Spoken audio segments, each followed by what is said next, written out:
Welcome to Neela's kitchen. நான் இப்போ பாசிப்பருப்பு பாயசம் வைக்க போகிறேன். 1/2 டம்ளர் பாசிப்பருப்பு எடுத்து வச்சுருக்கேன்.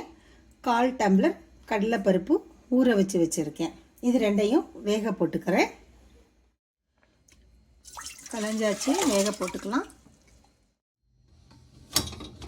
பாசிப்பருப்பு வெந்துருச்சு. 1/4 கிலோ வெல்லம் எடுத்து கொஞ்சமாக தண்ணி விட்டு அதை காய்ச்சி எடுத்து வச்சுருக்கேன். இதை வடிகட்டிக்கலாம், கலந்துக்கலாம். ஏலக்காய் போட்டுக்கலாம், தேங்காய் பூ போட்டுக்கிடலாம். இது ஒரு 2 நிமிஷம் கொதிக்கட்டும். முந்திரி திராட்சை வறுத்து போட்டுக்கிறேன். வறுத்த முந்திரி திராட்சையை போட்டுக்கலாம். அவ்வளோதான். இப்போ அடுப்பு ஆஃப் பண்ணிடுறேன்.